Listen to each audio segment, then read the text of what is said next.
Hello students, जैसा कि पिछले भाग में हम open chain structure of glucose पढ़ चुके हैं। अभी हमें देखना है कि ओपन चेन स्ट्रक्चर से हम साइक्लिक स्ट्रक्चर ऑफ ग्लूकोज कैसे बनाते हैं। देखिए, जो ओपन चेन स्ट्रक्चर था पिछले भाग में, जैसा कि मैंने देखा था कि ओपन चेन स्ट्रक्चर को हम साइक्लिक चेन स्ट्रक्चर में कैसे चेंज करते हैं। पहले और पांचवें नंबर के जो कार्बन होते हैं वो उनका पहले नंबर का एल्डिहाइड और पांचवें नंबर का जो एल्कोहल ग्रुप होता है वो एक दूसरे से जब रिएक्शन करता है तो वहां पर इंटरनल हेमिसिटॉल बनता है। तो यहाँ पे कुछ इस तरीके की संरचना बन जाएगी और ये जो संरचना बनेगी इसके लिए हम बोलते हैं साइक्लिक स्ट्रक्चर ऑफ ग्लूकोज।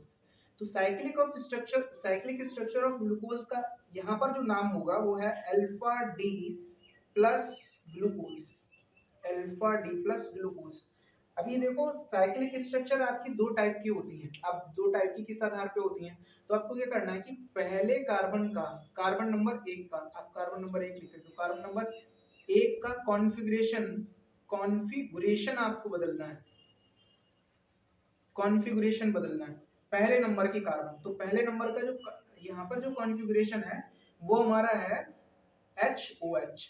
इसका मतलब है कि अगली वाली स्ट्रक्चर में हमें क्या करना है कि पहले नंबर के कॉन्फ़िगरेशन को OH और H बना देना है।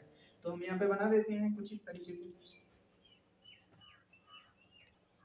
तो इस तरीके से जब हम पहले नंबर के कार्बन की कॉन्फ़िगरेशन को बदल देते हैं, जैसे कि यहाँ पे HOH है, आप देख रहे हो कि ये जो संरचना मैंने बनाई है, बाकी देखो इतना पोर्शन बिल्कुल सेम है, इसमें कोई चेंजिंग नहीं है ऊपर से नीचे तक।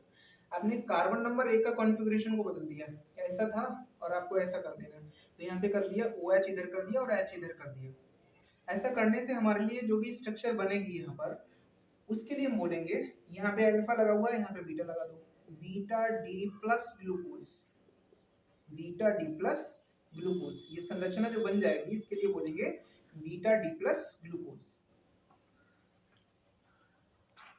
जैसा कि स्टूडेंट्स हम पढ़ चुके हैं कि साइक्लिक स्ट्रक्चर ऑफ ग्लूकोज में दो रूप होते हैं आपके, अल्फा डी प्लस ग्लूकोज और बीटा डी प्लस ग्लूकोज। अब देखिए, एक वैज्ञानिक थे जिनका नाम था हावर्थ। हावर्थ ने अल्फा डी प्लस ग्लूकोज और बीटा डी प्लस ग्लूकोज जो स्ट्रक्चर थे उनको देखा कि ये स्ट्रक्चर है तो बिल्कुल सही, लेकिन इनकी स्टेबिलिटी कम होती है। स्टेबिलिटी मतलब स्थायित्व, इनका स्थायित्व कम होता है और इनके स्थायित्व को बढ़ाने के लिए उन्होंने ये कहा कि जो हमारा अल्फा डी प्लस ग्लूकोज है इसकी पूरी संरचना को पायरानोज रिंग के अंदर सेट कर देना चाहिए। तो हम देख लेते हैं कि पायरानोज रिंग कैसे होती है। तो देखिए, पायरानोज रिंग कुछ इस तरीके की होती है, ऐसे ही। यहाँ पे इसमें ऑक्सीजन होगा और कुल मिला के यहाँ पे 6 मेंबर्ड रिंग होगी और ये हेट्रोसाइक्लिक रिंग बोली जाती है। हेट्रोसाइक्लिक क्यों बोलते हैं इसके लिए? क्योंकि इसके जो रिंग होती है उसमें सिर्फ कार्बन ही नहीं होता है, इसमें एक अकार्बनिक परमाणु भी जुड़ा हुआ है, जैसे कि ऑक्सीजन जुड़ा हुआ है, इसलिए इसके लिए हम क्या बोलते हैं? हेट्रोसाइक्लिक रिंग बोलते हैं। तो यहाँ पर जो पैरानोज रिंग होती है वो एक हेट्रोसाइक्लिक रिंग होती है जिसमें हमारे लिए यहाँ पर पूरी स्ट्रक्चर को इसके अंदर सेट कर देना है। तो हम इसको सेट करते हैं, जैसे कि यहाँ ऑक्सीजन है और यहाँ भी ऑक्सीजन है। इधर से देखो हम इधर की तरफ बढ़ते हुए चले जा रहे हैं। इसका अगर नंबरिंग करें तो हम देखो 1 2 3 4 5। अब ध्यान रखना है कि इसके देखो पहले पहले पहले नंबर का कार्बन भी क्या हुआ, HOH जुड़ा हुआ है, तो यहाँ जोड़ दो HOH। इसी तरह से देखिए, आप दूसरे नंबर की कार्बन से क्या जुड़ा हुआ है, दूसरे नंबर की कार्बन से जुड़ा हुआ है HOH, तो आपको यहाँ पे भी जोड़ देना है HOH। ऐसे तीसरे नंबर के कार्बन से जुड़ा हुआ है OHH, तो मैंने भी जोड़ दिया यहाँ पे। और देखो चौथे नंबर पे आपको जोड़ना है HOH, तो हमने जोड़ दिया यहाँ पे HOH। अब देखो तीसरे नंबर की जो हमारा जो पांचवें नंबर का कार्बन है वहां पे हमारे लिए जोड़ना क्या है, इसमें जोड़ना है आपके लिए CH2OH और H, ये छठे नंबर का कार्बन आ गया।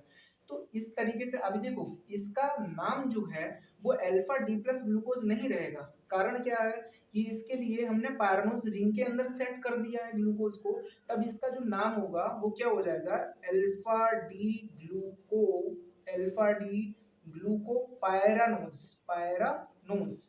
इसके लिए बोलते हैं अल्फा डी ग्लूको पायरानोज। अब एक काम करते हैं कि अगर हम पहले नंबर के कार्बन के कॉन्फ़िगरेशन को अगर चेंज कर दें, ठीक है, जैसे कि मैं आपके बिल्कुल सामने करता हूँ इसको चेंज कुछ इस तरीके से। पहले नंबर सिर्फ वही करना है आपको, सिर्फ पहले नंबर की कार्बन की कॉन्फ़िगरेशन को चेंज कर देना है, बाकी सारा कॉन्फ़िगरेशन बिल्कुल जैसा था वैसा ही रखना है। देखो पहले नंबर हमारा HOH था, यहाँ पे मैंने कर दिया OH और H। बाकी जो था हमारा, देखो पहले नंबर, दूसरा, तीसरा, चौथा, पांचवा, बाकी जो भी था लगा हुआ जैसा भी वैसा ही लगा रहने देते हैं। जैसे देखो यहाँ पे हमारा हो गया HOH, यहाँ पे था हमारा OH H, यहाँ पे था हमारा HOH, और यहाँ पर था हमारा CH2OH और H। इसमें कोई चेंजिंग नहीं थी। तो अब यहाँ पे जो भी हमारी संरचना बनी है ना, उसके लिए हम बोलते हैं बीटा डी प्लस, प्लस यहाँ पे भी लगा सकते हैं, बीटा डी प्लस ग्लूको पायरानोज। इस तरीके से हावर्थ ने दो स्ट्रक्चर बताए थे। एक को आपको क्या करना है कि कार्बन नंबर ए का कॉन्फ़िगरेशन चेंज कर देना। तो ये था आपका ग्लूकोज की स्ट्रक्चर का जो टॉपिक, ग्लूकोज के बारे में जो भी स्ट्रक्चर अभी तक दी रखी थी, स्ट्रक्चर्स दे रखी थी, उनके बारे में मैंने आपको एक्सप्लेन कर दिया।